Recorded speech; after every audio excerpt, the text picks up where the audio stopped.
Olá pessoal, tudo bem? Vamos dar início então a mais uma aula da disciplina de redes de computadores.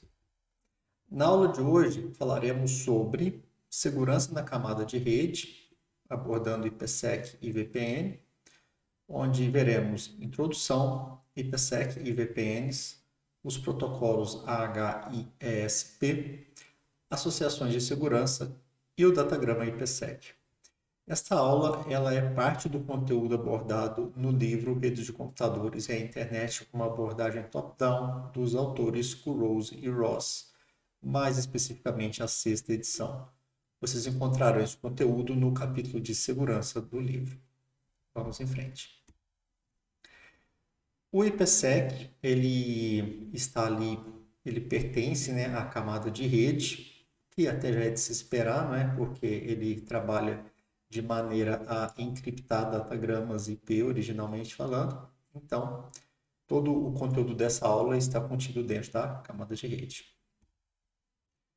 O protocolo IP de segurança, chamado de IPsec, provê segurança na camada de rede.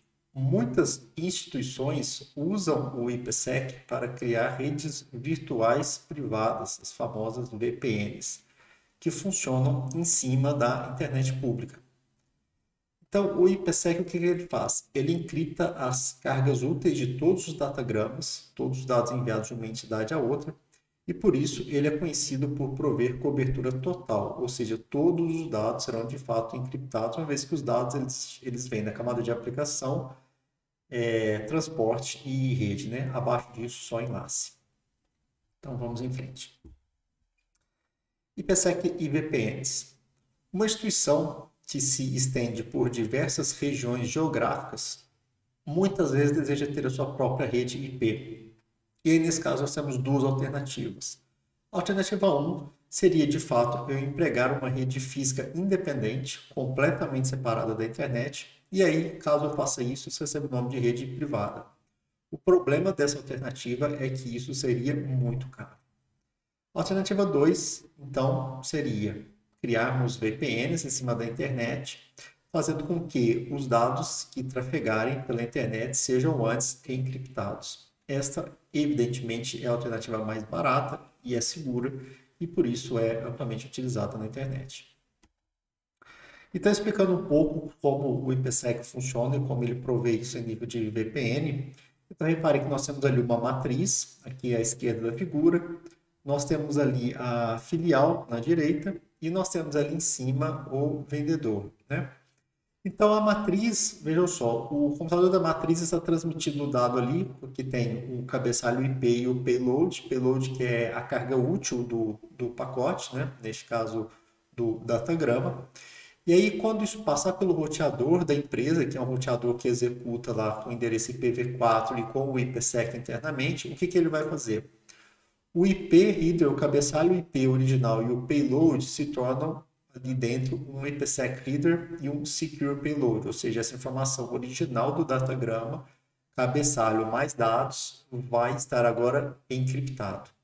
E aí um novo cabeçalho IP é colocado neste datagrama, esse sem qualquer criptografia, só que esse cabeçalho IP ele contém os dados do roteador que encriptou, beleza? Então os dados originais da máquina matriz, como saíram, estão encriptados e protegidos. Isso vai trafegar pela internet e vai chegar, por exemplo, lá na filial ou talvez até no laptop ali em cima com o IPsec, que é de um vendedor. Assumindo que isso chegue na filial, então o roteador da filial ele está configurado, está apto a desfazer este processo. Então, quando este datagrama encriptado com o IPsec chega até o roteador, o que ele vai fazer é que ele vai extrair esses dados, ou seja, ele vai remover o cabeçalho IP que foi colocado pelo roteador, vai desencriptar ali o IPsec header e o secure payload, convertendo de volta no datagrama tal qual como ele saiu lá da matriz. E aí isso vai ser entregue para um computador ali na filial, beleza? E aí, apenas mostrando ali no caso de vendedor, que esta implementação ela não necessariamente precisa estar dentro de um roteador. Eu posso ter uma aplicação que execute dentro do laptop lá de um vendedor dessa empresa e essa aplicação estar apta a também fazer essas operações que eu acabei de descrever relativas ao IPsec. beleza? Então, vamos entrar aí um pouquinho mais de detalhes nesse mundo agora. Os protocolos AH e ESP. O IPsec, pessoal, é um material bastante complexo. No livro, inclusive, cita isso. São mais de uma dúzia de RFCs que nós temos. Então, a pessoa, para estudar o IPsec de fato, de maneira detalhada, precisará ler muitos e muitos documentos técnicos. E aí, o objetivo dessa aula, evidentemente, não é ficar esmiuçando tanto o IPsec, mas dar a vocês uma visão geral e abrangente sobre ele. Duas das mais importantes RFCs são a RFC 4301 e a RFC 6071. E dois protocolos principais dentro do IPsec são o cabeçalho de autenticação, também chamado de AH, e a carga de segurança de encapsulamento, chamado pela sigla ESP. O AH ele provê autenticação de origem e integridade, mas ele não provê o sigilo, ao passo que o ESP provê autenticação de origem, integridade e sigilo. Os assuntos, os aspectos que nós estamos abordando nesta aula, eles serão relativos ao ESP de agora para frente, tá joia? Mas apenas fazendo um parênteses aqui sobre o AH. Você deve estar se perguntando, mas que situação é essa? Onde eu entrego um dado, eu estou interessado em validar a origem, ou seja, se aquele dado de fato saiu de onde ele diz ter saído, a integridade, ou seja, que aquele dado não foi modificado no caminho, mas eu não estou preocupado com o sigilo. Todo mundo pode ler esse dado. Onde que isso poderia ser usado? Inclusive, no livro tem uma parte que cita isso. Um exemplo de uso desse tipo de dado é, por exemplo, em troca de mensagens de roteamento entre roteadores. Um roteador troca a tabela de roteamento com os roteadores vizinhos. Repare que aquela tabela não tem nada ali de sigiloso, só apenas informações de rota. Mas, então ela pode ser lida mais um roteador quer garantir que de fato aquela tabela veio do roteador vizinho e que ela não foi modificada por nenhum usuário mal intencionado no caminho que esteja querendo, por exemplo, desviar as rotas de pacotes ou de datagramas, né, para alguma finalidade aí, para poder elaborar um ataque ainda mais complexo depois, certo? Então, esse é um exemplo bastante interessante, quer dizer, eu estou trocando dados de um roteador para o outro, esses dados não são sigilosos, eles podem ser lidos por qualquer um, mas é de extrema importância que o roteador que recebe consiga validar que esses dados de fato saíram da origem e não foram alterados. Então, esse é um exemplo que poderia ser bastante útil o uso do cabeçalho de autenticação e que, portanto, não há necessidade de sigilo, né? Mas geralmente não. Quando eu estou usando uma VPN, eu estou interessado em prover autenticação de origem, integridade e sigilo, e aí a gente vai nessa linha de agora para frente da aula. Associações de segurança. Antes que o remetente possa enviar datagramas e IPsec a um destinatário, é necessário que seja criada uma conexão lógica da camada de rede. E essa conexão lógica ela é chamada de associação de segurança, também identificada pela sigla SA. Então, uma SA é uma conexão lógica simples, é importante frisar que ela é unidirecional e que caso ambos os hosts desejem trocar dados, eu preciso de duas SAs, uma em cada sentido, certo? Então, vamos ver se esse conteúdo realmente ficou claro. Quantas SAs eu vou ter nessa figura se eu tiver N vendedores? E a resposta é bastante simples, ela está ali embaixo, 2 mais 2N. 2 por quê?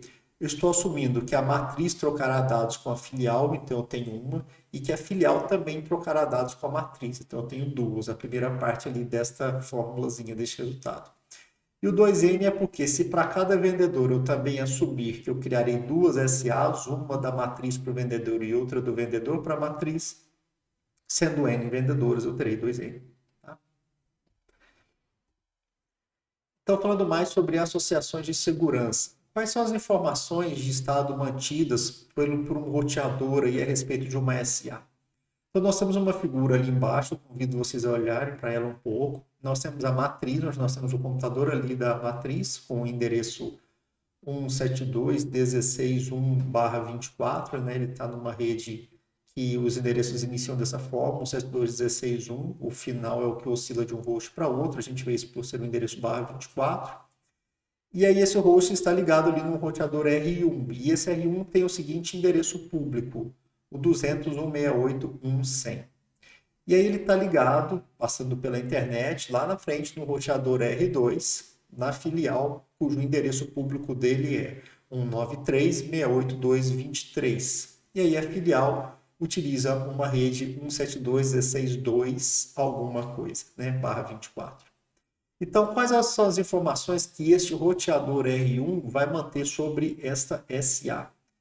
Então, ele vai começar mantendo ali um identificador de 32 bits para SA, que é um identificador único, e a gente vai ver daqui a pouco essa questão do índice de parâmetro de segurança, a SPI, daqui a pouco a gente vai voltar nesse assunto. Ele vai guardar ainda qual que é a interface do remetente do destinatário. Então, a interface remetente é a 201.168.1.100 e a interface destinatária é a interface lá no R2, que é a 193.168.223, como a gente vê na figura. Ele vai gravar ainda, vai guardar o tipo de criptografia e a chave de criptografia. Ele ainda vai guardar o tipo de verificação de integridade. Se vocês assistiram antes aqui a aula de SSL, a gente detalha lá esse conceito de integridade através do uso de chave MAC. Se você não viu essa aula, eu recomendo que você volte e assista a aula de SSL antes. Lá está bem explicadinho esse conceito de MAC. E eu não vou entrar nesse assunto nesta aula novamente. Mas então eu tenho um tipo de verificação de integridade e também a chave de autenticação aí dessa integridade. Então aqui eu tenho duas chaves que é bem semelhante com o que a gente viu no funcionamento do SSL, né, na aula anterior. Então eu tenho duas chaves ali, uma para criptografia de dados e uma outra para autenticação desses dados. Uma entidade IPsec, um roteador ou host, muitas vezes guarda as informações de estado para muitas SAs. Então, neste caso mesmo, naquela figura, nós vimos que a matriz poderia guardar duas mais 2N chaves lá. Essas informações elas ficam armazenadas em um banco de dados especial chamado de Banco de Dados de Associação de Segurança, a sigla é SAD do inglês, e o SAD fica no núcleo do sistema operacional. Vamos ver agora sobre o datagrama IPsec. O IPsec possui duas formas diferentes de pacotes. Uma chamada de modo túnel, que é a mais apropriada para VPNs, e a outra chamada de modo transporte. E aí a gente vai detalhar então aqui, considerando o modo túnel, tá? Que é o mais apropriado para as VPNs. E aí a gente começa a ver então a estrutura do datagrama IPsec. Vejam só que interessante ali.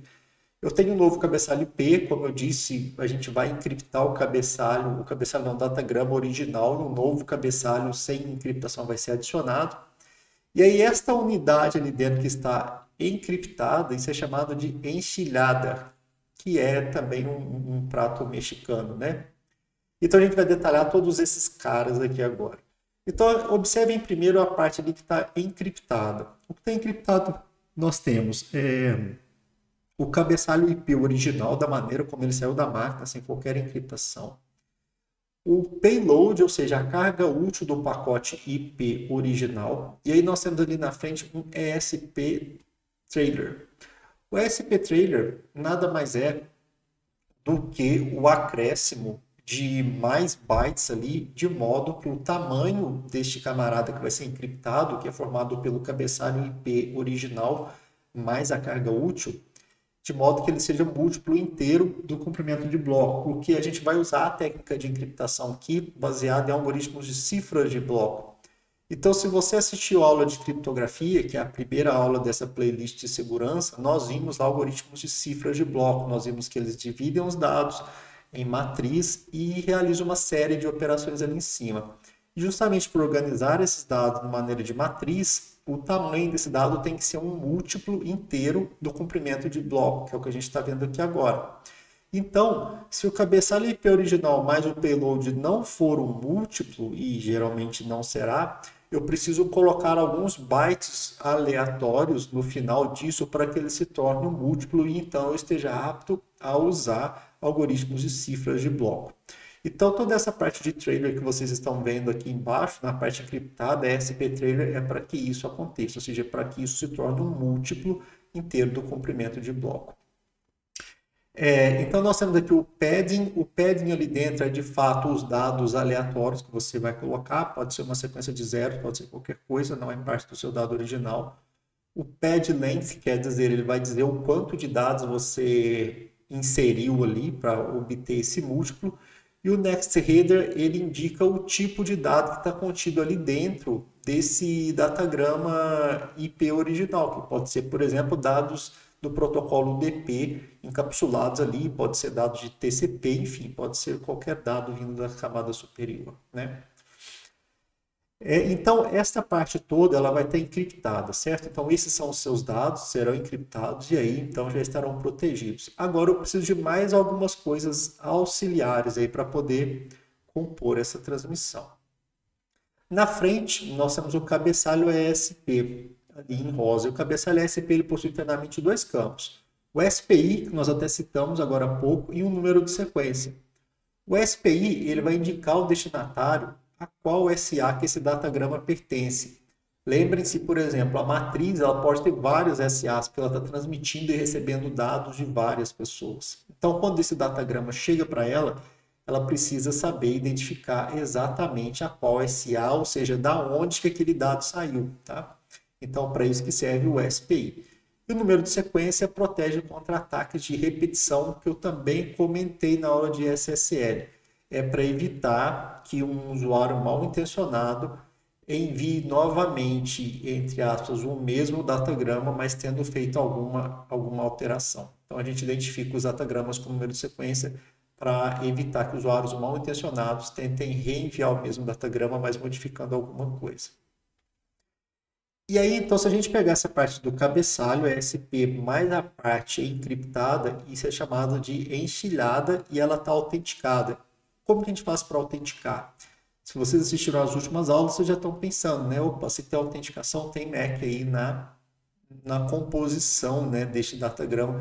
E de fato tem. A gente está vendo ali um MAC de ESP ali na frente. Então, o MAC, para toda enchilhada, ele é calculado e isso é a garantia de que esses dados estão íntegros, ou seja, eles não foram modificados, porque vocês lembram ainda das aulas anteriores que o MAC ele é um resultado obtido a partir de uma chave criptográfica e mais os dados transmitidos, então eu garanto que os dados não foram modificados ao calcular o MAC novamente. E eu também garanto a autenticidade, uma vez que só quem tem a chave criptográfica é o computador de origem. Então não tem como isso ser reproduzido por outro computador no meio do caminho. Então o MAC, juntando com toda essa enxilhada aí, é a sua garantia de que os dados são íntegros e autênticos, beleza? Então isso tudo é o resumo aí do IPsec, vocês estão vendo como ele está bem encriptado ali. E aí nós temos o novo cabeçalho IP ali na frente de branquinho, que esse não é encriptado e esse vai ter os dados do roteador que fez a operação de conversão no IPsec, ou então da aplicação se tiver saído de um computador, por exemplo, executando uma VPN. Beleza? Bom, esse era o conteúdo da nossa aula de hoje. Eu espero que vocês tenham gostado. Um abraço e vejo vocês na próxima aula.